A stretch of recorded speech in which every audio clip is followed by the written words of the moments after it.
Okay, so Jackson 2035 is the vision that people are going to see me roll out. You're going to see some near-term goals, which get after the water and the criminal activity, the crime presence in the city, and some mid and long-term goals. And so what is Jackson 2035?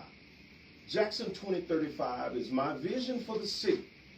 It is transformational, it is bold, and it is robust.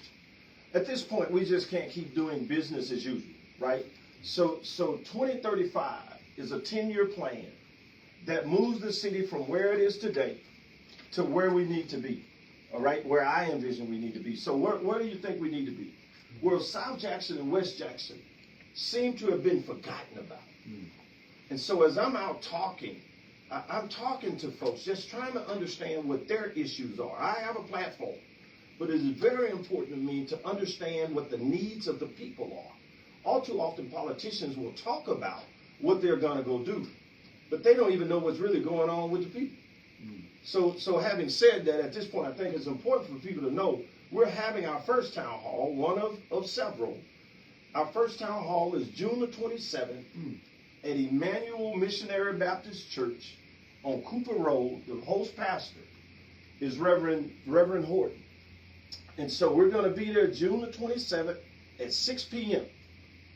I'm calling it a listening session, but I'll be there to answer questions.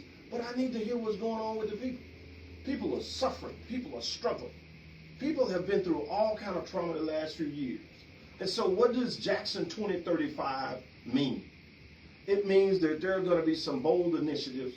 One, we've got to solve the housing issue, the blighted property issue in the city. Just before I came here, I've had several discussions. I had a meeting, a phone call just before I came here with some investors outside the city. Some personal friends I know have already started making contacts with some people about housing in Jackson.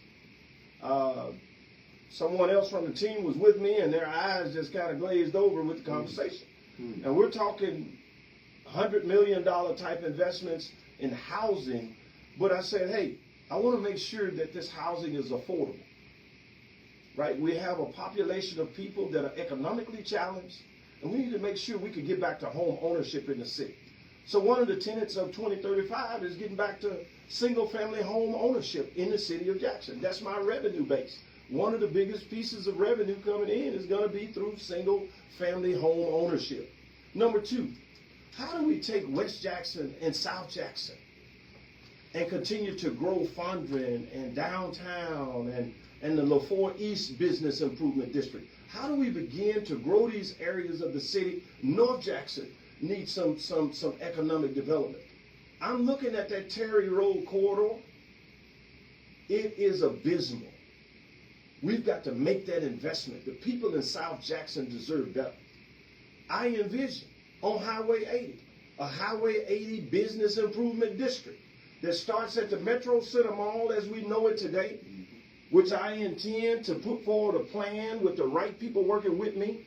I believe that can be a 100,000 seat, multi-purpose, multi-use arena in the city of Jackson. Do you know what type of revenue that would bring in right off a major thoroughfare like Interstate 20? Right? So from the Metro Center Mall all the way back up to Gallatin Street, we're going to go in and figure out, I just need the right people at the table. I know what my vision is. I believe it is actionable. But getting people that can come to the table in the city, in the state, outside the state, even international partners. We're going to go get people that want to see Jackson move forward because that is what's important. So another tenet is business development. I've got to give, at this point, right now, right there on Livingston Road, our office is in the Jackson Medical Mall. Up from our office, I rode by there earlier this week. Attorney Gibbs, he and I met over a year ago, and we've been talking about some of the challenges in the city. He expressed to me some of the challenges that they were having previously with what they were trying to do with that housing development. I applaud him for sticking to it and still working through it. He expressed some things that were going on at the city, back to processes and the people. We're gonna streamline these processes at City Hall to make it more attractive to business coming in. Right? And so there's just some things, I think there are some common sense things, but this Vision 2035, Jackson 2035, I'm excited about. So as we go forward, you're going to hear pieces of that, and at the appropriate time, we're going to drop it, and you're going to be able to read it, and you'll be able to ask questions about it as we go forward.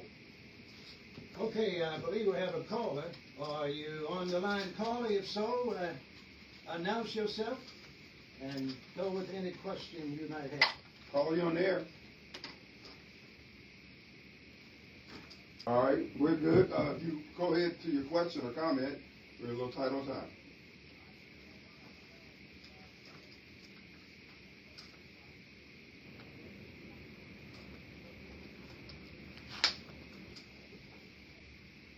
Okay.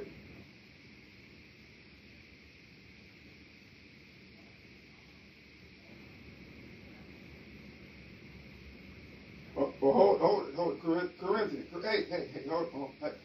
Hey, we got to take a break. We got the gist of your question. I'm going to let him respond to it when we come back.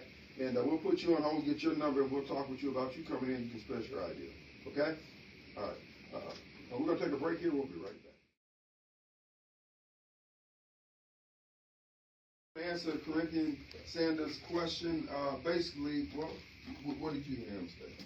What I thought I heard him say is, why are taxpayers still paying to take care of poor people that weren't able to take care of themselves or take advantage of opportunity? Pretty much. Now I'm kind of hot in the collar behind that, because I come from being poor, and I understand that not everybody develops at the same, not everybody has the same set of opportunities, but just because they are not where we think they ought to be does not make them less than what we should be doing to take care of them. So I'm just going to say I take offense to that, right? But I'll move on. So one of the points that I still have in my vision, and I'm just going to put this out to the listening audience. Someone asked, let me answer this question. I'm running on the Democratic ticket, and we're planning to take this thing with no runoff in the primary. So let me get that out of the way. But I want to put this out to my listening audience. I was in a meeting, and I asked a question. Why isn't UMMC the Mayo Clinic of the South? Why is UMMC not the Mayo Clinic of the South?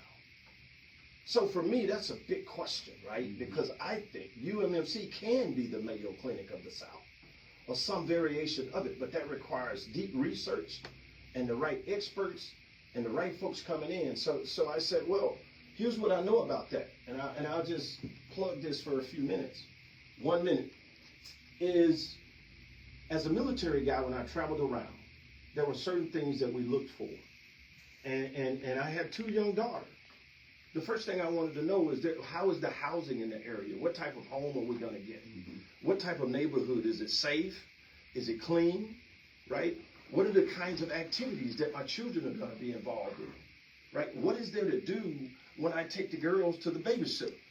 So those are the kinds of things that are going to be very important for folks to know and understand when we're trying to attract the right talent into the city.